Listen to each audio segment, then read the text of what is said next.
Hola, buenas noches con todos. Buenas noches. Estamos los dos. Buenas noches, Anita, ¿cómo le va? Bueno, bienvenido a esta clase. A esta clase vamos a ver hoy día una media horita más o menos de todo el tema de lo que se trata la planificación financiera.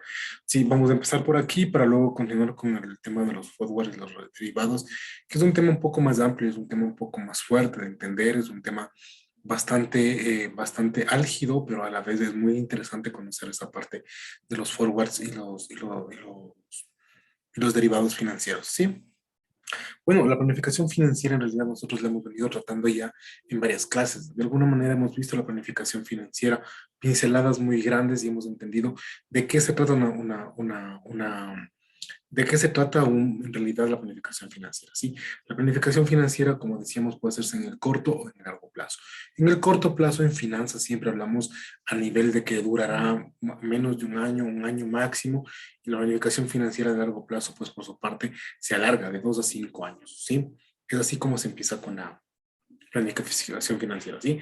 La planificación financiera, como algunos ya dijimos, abarca muchos departamentos. La planificación financiera no solo abarca el departamento financiero en sí, sino abarca muchos otros departamentos de la gestión de la compañía. Normalmente la gestión financiera abarca todas las áreas de la compañía, de las más pequeñas, se reúnen, se hacen planes estratégicos. La planificación en realidad estratégica, la planificación financiera, nace de la planificación estratégica de las empresas. Es decir, de la misión, de la visión que buscamos, de ahí nace la planificación financiera. Normalmente con la planificación financiera lo que nosotros tratamos de hacer mm, con la planificación financiera lo que nosotros tratamos de hacer es proyectarnos, orientar el futuro de la compañía, del proyecto, del emprendimiento, lo que nosotros queramos hacer, tratamos de hacerlo con el plan financiero. ¿Por qué nace la planificación financiera del plan financiero o del plan de negocio o de la planificación estratégica? Básicamente porque en la planificación estratégica nosotros orientamos a la compañía, decimos, la compañía durará 5 años y en 5 años nosotros haremos, no sé, transporte de materia prima, de combustibles, de derivados, de combustible, de pañales, de tecnología. Nosotros vamos a ser encargados de transportar qué, vamos a ser encargados de prestar una consultoría para qué, ¿sí? Es la misión y la visión de la compañía. Nosotros al cabo de 5 años, nosotros queremos ser los pioneros en el transporte de la mercadería de pañales entre el puerto de Santa Marta y Quito, por ejemplo, ¿sí? Nosotros en 5 años buscamos eso. Atado a eso traemos objetivos estratégicos, planes más pequeños, proyectos.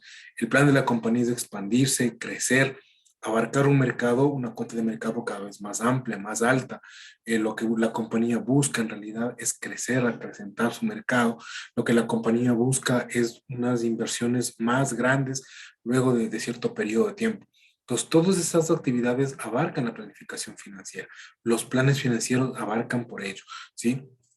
Entonces, la planificación financiera, si nosotros queremos crecer en el tiempo, ¿qué es lo que tenemos que hacer? Inversiones. Tratar de crear una compañía mucho más grande denota tiempo, denota un esfuerzo económico, una contratación de personas, la adquirencia. Necesita que nosotros seamos muchos más grandes en el mercado, es decir, abarquemos una cuota más grande de mercado. En principio nos enfocábamos solo a las compañías que están en Quito. Ahora queremos enfocarnos a las compañías también que están fuera de Quito, que están en el Valle de los Chillos, que están en Ibarra, que están en Tulcán. Queremos abarcar un mercado mucho más grande, ¿sí? Por tanto, nuestra proforma de ventas va a ser incremental, si vamos a poder tener más ventas, ¿sí? ¿Y tenemos mercado? Sí. ¿Hay aceptación? Por supuesto. Si hay una aceptación, nosotros podemos hacer inversiones en activos, buscamos el financiamiento y podemos establecer estados pro forma, ¿sí? Normalmente es como se dice. Al final de lo que hemos llegado de la planificación financiera es lo que decía en principio. Todo lo que nosotros abarcamos en las finanzas tiene un objetivo claro. El objetivo es de la compañía. Las finanzas orientan a las compañías, tratan de orientarnos, de darnos herramientas para que las compañías sean exitosas. Cualquier tipo de compañía, tecnológica, de transporte, de producción, de almacenamiento, de distribución, cualquier compañía hacemos siempre lo mismo. Vemos la planificación estratégica, qué es lo que busca la alta gerencia, los stakeholders con la compañía, qué es lo que quieren hacer, implementar controles internos, crecer la compañía, acrecentar las inversiones, no sé, abarcar una cuota de mercado, expandirse, no ser nacionales, ser internacionales, abarcar más mercado, hacer una cotización de ventas, ya no solamente pequeñas de corto plazo, hacer un pronóstico de ventas de largo plazo. Quiero reducir el nivel de crédito, ya no quiero dar crédito, quiero cobrar en efectivo. Realmente, ¿qué es lo que está buscando la compañía? Y ahí es donde entramos nosotros como gestores financieros, como analistas, como asistentes, como ayudantes de finanzas. Ayudamos a que todos estos pasos se orienten a la compañía, si orienten a la compañía hacia qué, hacia un fin común. ¿Qué es el fin común de la compañía? Distribuir pañales, distribuir cerveza, una compañía de transportes de nodrizas, de carros pequeños. ¿A qué está orientada mi compañía? Con las finanzas tengo que orientar yo esos objetivos, ¿sí? Y todas las personas de la compañía están encargadas de orientar a la compañía de sus actividades, desde las ventas, desde la fuerza de ventas, desde las ventas, desde la gente que está en administrativo, de la gente que está ayudándonos y lavando nuestra taza, ayudándonos en la limpieza de la compañía. Todos ellos orientan sus objetivos hacia un fin mismo de la compañía, ¿sí? Porque la persona que está lavando mi taza, me está ayudando a limpiar mi escritorio, ¿qué es lo que está haciendo? Orientando a que mi trabajo sea más productivo, de que mi entorno laboral se vea mucho mejor y yo sea más productivo en cuanto a finanzas, tomen mejores decisiones, ayuden a la compañía en muchas cosas más, ¿no es cierto? El marketing que me está ayudando a acrecentar mi compañía, a publicitarme en redes sociales, a un mercado al cual yo quiero llegar, ¿sí? ¿Por qué será que en nuestras redes sociales, por ejemplo, nunca nosotros tenemos, por ejemplo, compañías de transporte, nunca nos conocemos, porque quizá nosotros no somos las personas que estamos buscando ese tipo de asesoría financiera, ¿sí? Una vez que nosotros hemos tenido toda esta parte, lo que se hace es una forma de enchufe. Es decir, el enchufe no es más que concatenar las ventas con los activos y los pasivos, ¿sí? ¿Cómo se hacen los enchufes? Recordemos que el balance general en principio, desde el punto de vista de las finanzas, hemos dicho que integra los activos o las inversiones que hemos hecho y los pasivos y patrimonio nos determinan de qué forma fueron financiados esos activos, con deuda, con capital, con refinanciamiento, con nuevos accionistas, con bancos, cooperativas, con deuda, con bonos estatales, con qué financiamos esos activos, ¿sí? Y normalmente concatenamos con las ventas porque recuerden que la utilidad neta que deja el ejercicio fiscal o la pérdida neta que deja el ejercicio fiscal forma parte de dónde? Del balance general. ¿Por qué es importante conocer los dos estados financieros de la compañía? Porque nosotros con el balance general podemos entender qué tipo de compañía es, cómo están sus inversiones. Por ejemplo, sería raro que una compañía de transporte internacional de mercaderías, por ejemplo, tenga muchísimas inversiones inmobiliarias. Diríamos, pero yo he analizado la compañía y veo que tiene muchas inversiones inmobiliarias. ¿Por qué la compañía se dedica a eso? Cuando la compañía debería dedicarse nada más a hacer camiones, a tener camiones, inventario de llantas, de lubricantes, de combustibles, a tener deudas que generen un giro del negocio. ¿Qué pasa si tengo inversiones? ¿Por qué tengo inversiones financieras? Ah, mira, es que generamos utilidades, hemos puesto a plazo fijo en fondos de inversión y de alguna manera la compañía se está sosteniendo a partir de eso, ¿sí? Muy bien, entonces de esa manera hacemos el enchufe entre los estados financieros, ¿sí? No voy a detenerme ahí porque de alguna manera nosotros conocemos la contabilidad y sabemos del enchufe, ¿no? La utilidad forma parte del patrimonio de la compañía y tanto que se cuadra el balance general con eso, lo harán nuestros contadores, nosotros hoy estamos haciendo finanzas y podemos, por tanto tenemos que ver las finanzas desde ese punto de vista, ¿sí? Hay un punto importante, se llama el punto de equilibrio y es un aspecto importantísimo dentro de las finanzas. El punto de equilibrio, mis amigos, es la relación que existe entre los costos fijos y los variables, ¿sí? ¿En qué momento la compañía puede coberturar todos sus costos? El momento en que la compañía puede coberturar sus costos, es decir, yo digamos que tengo un costo de ventas, costos fijos más variables, los EGAF, los CIF, como ustedes quieran llamarlos, esos costos indirectos de fabricación y control, por ejemplo, cuando yo logro cubrir todos mis costos de la compañía, los costos fijos, variables y los CIF, lo que me queda luego de eso es ganancia para la compañía, ¿sí? ¿Por qué es importante que nosotros conozcamos los costos fijos y variables? Porque normalmente todas las compañías no son compañías de producción y recuerden que los costos indirectos de fabricación, los IF, los EGAF o los costos indirectos de fabricación, ¿qué es lo que pasa?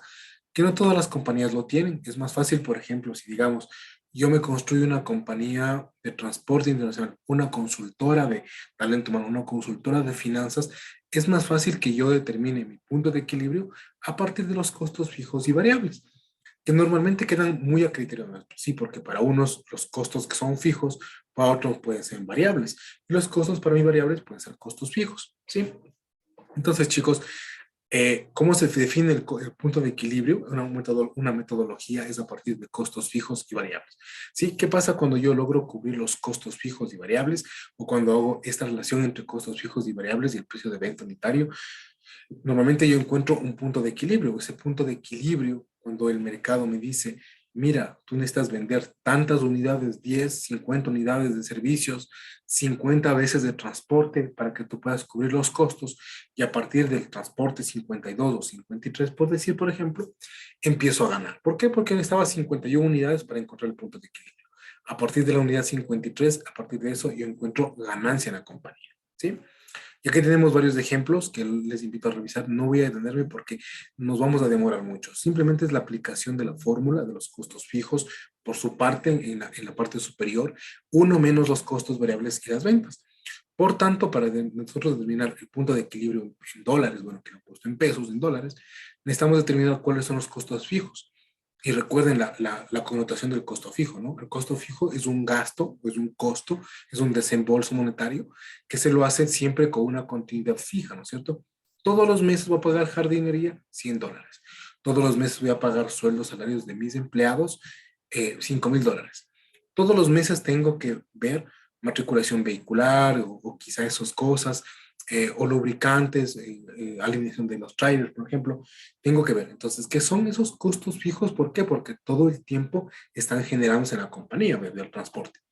En cambio, los variables pueden ser, no sé, por ejemplo, el pago de luz eléctrica, por ejemplo, varía mucho dependiendo mucho de la compañía. De los días que trabajemos en oficina y los días que hagamos home office, por ejemplo. Si trabajo en casa, por ejemplo, ¿qué es lo que va a pasar?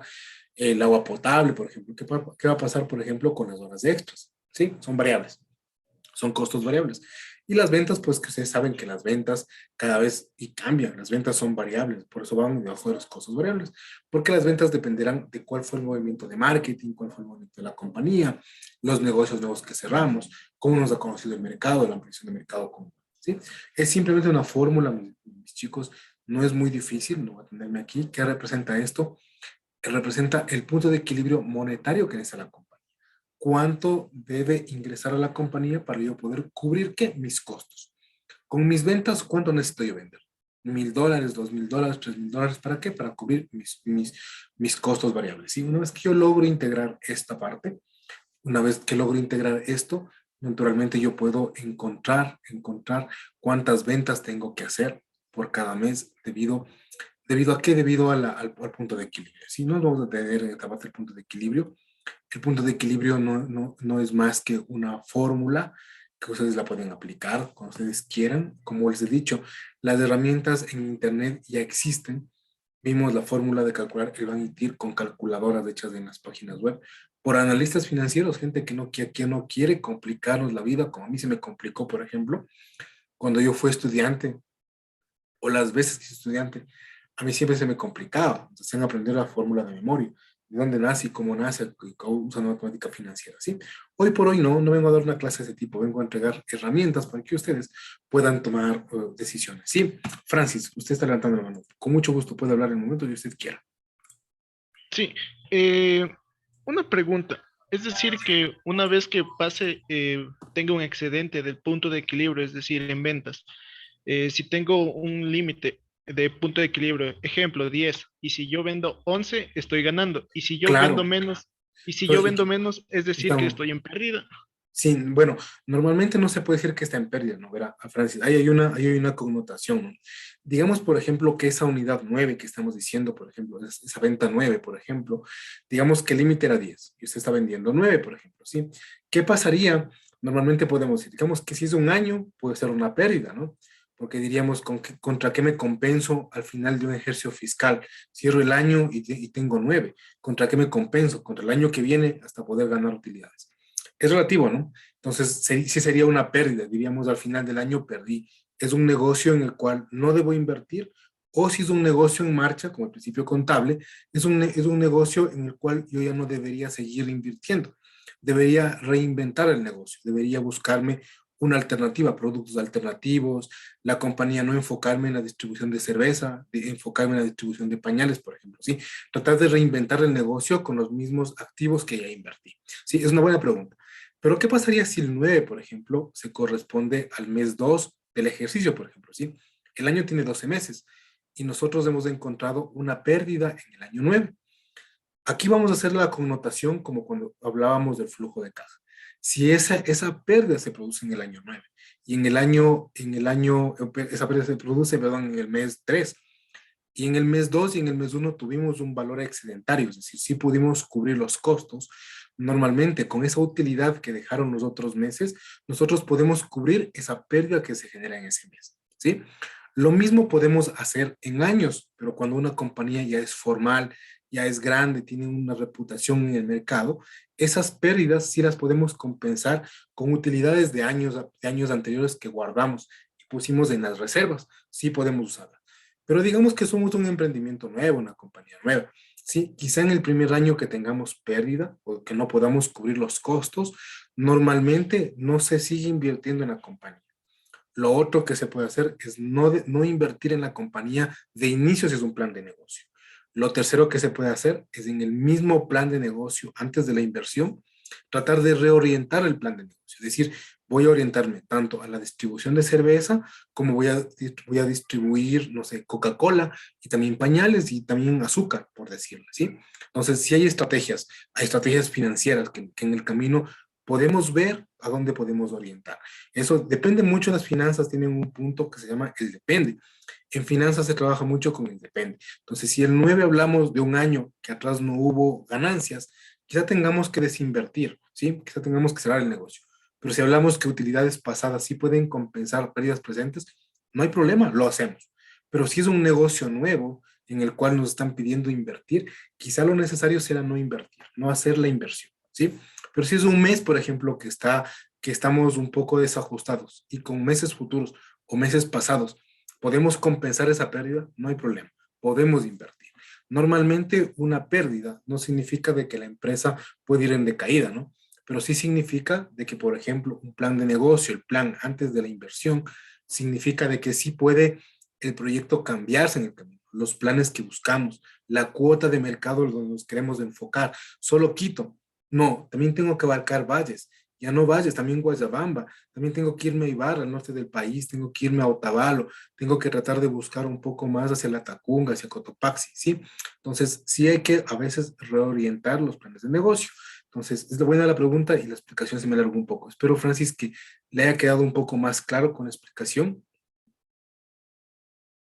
Sí, sí, ingeniero. Otra No, pregunta, no sé si está claro, un poquito no, fuera de contexto. no, Eh, pregúnteme lo que usted quiera.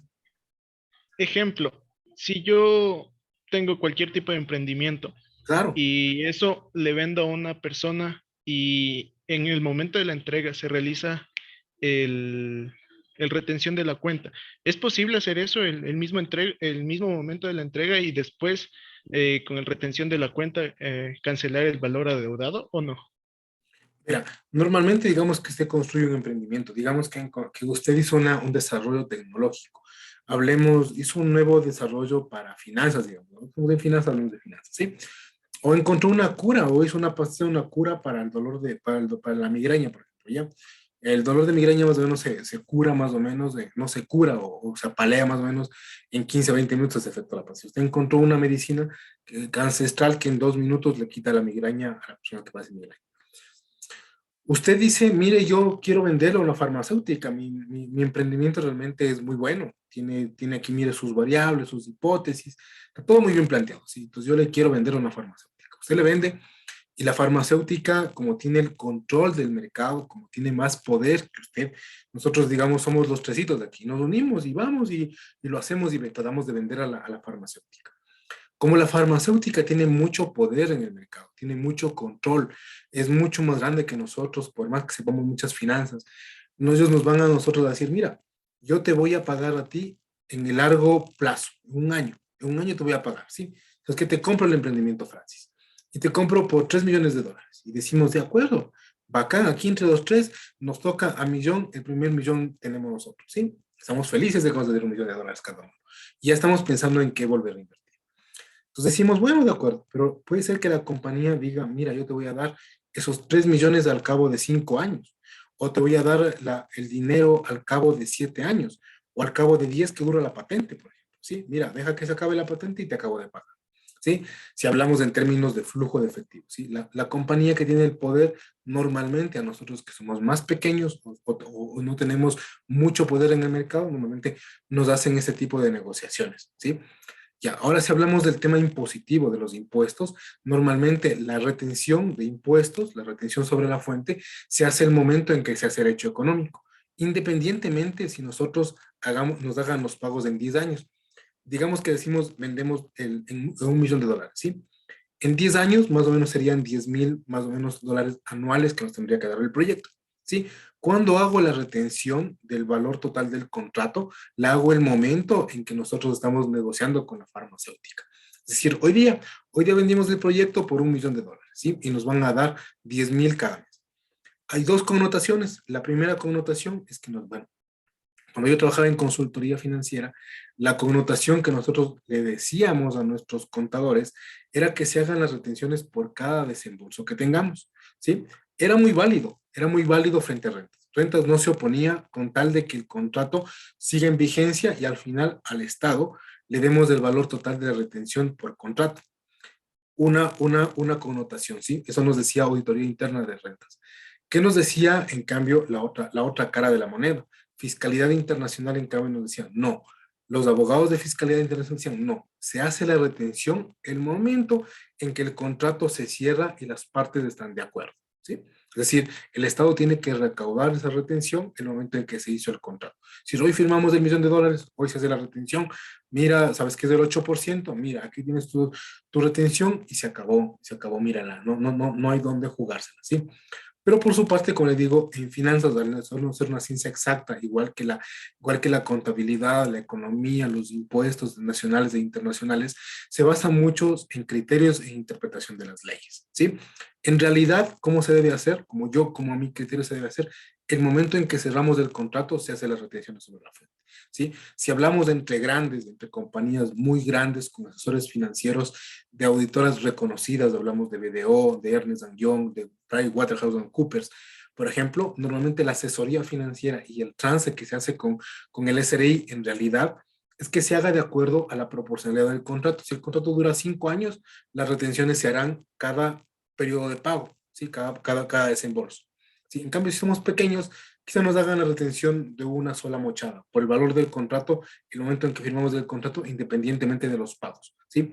A veces sí rompe un poco la ley, porque hay resoluciones, no estoy seguro, ya no trabajo en esa línea de finanzas, de los impuestos, finanzas con impuestos, ya no trabajo y no estoy muy al tanto de cómo esté la normativa. Hasta mi tiempo, hasta hace unos 5 años que trabajé en términos de consultoría, pues sí había resoluciones que amparaban ciertos puntos. Entonces nosotros nos acogíamos frente a eso. Espero con eso haber respondido a la pregunta un poco desde mi experiencia, querido Francis, de las cosas que yo he hecho en términos de finanzas y de impuestos.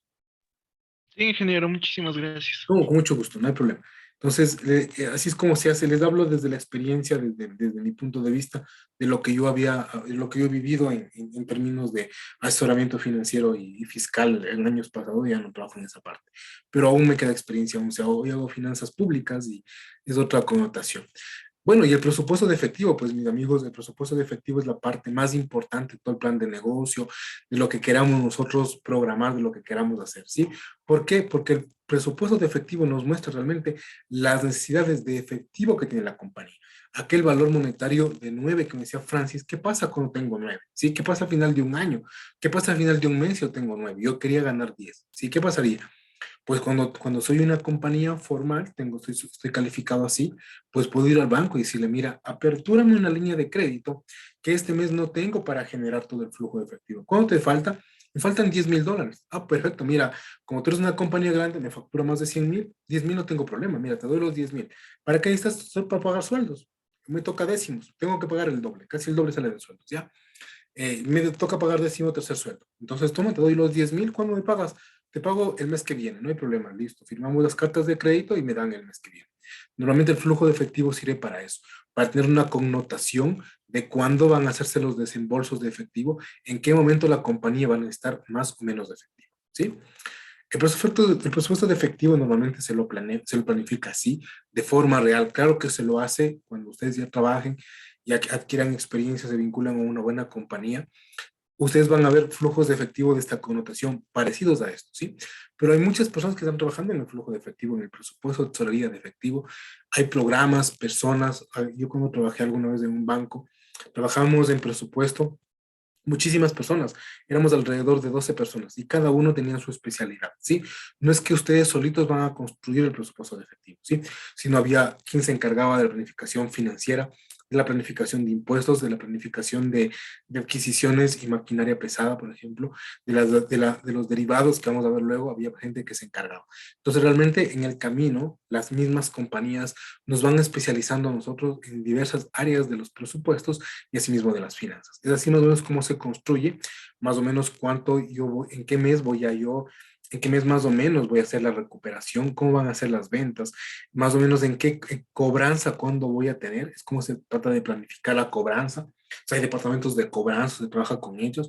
Pues realmente eso es una clase un poco, digamos, teórica, porque si yo tuviera el programa, les enseñara, les decía, mira, aquí trabaja mucha gente y veríamos en vivo y en directo cómo está haciéndose la planificación día con día, ¿sí? Porque la planificación no se la hace de un día para otro, la planificación toma tiempo y tiene que actualizarse la planificación cada 15 o cada 30 días debido a los cambios en el IPC, por ejemplo, el índice de precio al consumidor, normalmente tienen que actualizarse los presupuestos de efectivo o los planes de efectivo. Porque igualmente recuerden siempre esas guerras en Ucrania, el paro que estamos viviendo, por ejemplo, de nuestros hermanos indígenas. ¿Qué está pasando? Que eso a nosotros nos limita grandemente en términos de presupuesto, porque quizá no está moviéndose un producto, quizá nos va a costar más lo que estamos distribuyendo normalmente a un cierto precio, ¿sí? Normalmente esas cosas hay que tomarlas muy en cuenta y por eso trabajan muchas personas trabajan en lo que se hace el presupuesto de efectivo o la elaboración del mismo, ¿sí? El control financiero, mis amigos, es importantísimo, como les decía, la parte del control financiero, del control interno. Existen áreas que se especializan en control interno, analistas financieros especializados en control interno, como la Contraloría General del Estado, por ejemplo, a nivel público, a nivel privado, por ejemplo, Ernest Young, BDO, por ejemplo, una compañía donde trabajé, la Price, Waterhouse ¿sí? Hay muchas compañías hoy pequeñas, Selecta, Analítica, por ejemplo, que se encargan de análisis financiero, ¿sí? Entonces, hay muchas connotaciones que a nosotros nos ayudan a tener formas de control interno. ¿Cuándo tengo que actualizar los precios de mi planificación financiera? ¿En qué momento tengo que cambiar la planificación financiera? ¿Cuándo tengo que abarcar una cuota de mercado? Normalmente nosotros nos regimos a estudios previos que hacen personas de sociodemográficas, por ejemplo, ¿sí? Es que el crecimiento poblacional del Ecuador no es el mismo de 2016, por supuesto, la población va creciendo. Nos vamos viendo en datos del INE cómo fue el crecimiento. ¿A dónde tenemos que enfocarnos con nuestros productos? ¿Sí? Entonces nosotros nos bajamos en estadística de personas. ¿Para qué? Para poder ver hacia dónde tenemos que enfocar el negocio. Vamos a la superintendencia de compañías, revisamos la página y vemos que el mercado automotriz ha incrementado en cuanto a transporte de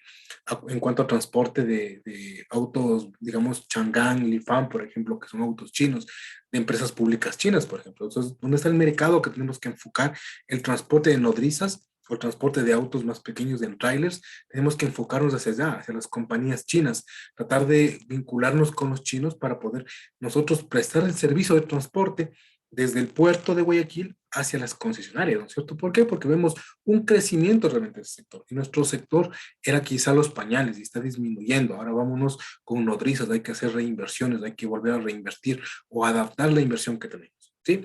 Más o menos así, es así como se hacen las compañías, como se las hace en realidad, ¿sí? Creo que chicos, eso ha sido la parte de la planificación financiera, algo que a mí me gusta mucho y que realmente pienso que es la base fundamental dentro de las finanzas. La planificación financiera nos entrega grandes alegrías, así mismo como tristezas, porque quizá en la planificación financiera nosotros nos damos cuenta de que el proyecto no va a ser factible, no va a ser viable, es muy poco para para lo que nosotros estamos buscando, ¿sí? Son las 8:30, vamos a hablar del siguiente paso, de lo siguiente, que es una parte de la planificación financiera. Esto, digamos, son finanzas internacionales. Voy a tratar de darlo en media hora. Es una clase más o menos que cuando ustedes estudien finanzas más avanzadas, hay libros sobre esto, hay clases en internet, pero larguísimas sobre derivados financieros. Yo voy a darles unas pastillitas para que ustedes entiendan y puedan comprender. ¿Les parece si nos volvemos a conectar al mismo link, por favor? Porque va a caducarse la sesión en 10 minutos. De tal manera que si nos conectamos al mismo link, empiezo la clase con derivados financieros y no la cortamos. ¿Les parece? Por favor, únanse al mismo link, mis colegas. Y yo les vuelvo a aperturar Sí, Francis, con mucho gusto. No, se me fue, mil Ah, disculpas. ya, no hay problema. Conectémonos al mismo link, sí, para comenzar la siguiente media hora de clase, los 40 minutos que nos sobre, al mismo link, por favor, chicos, ya, para grabarla.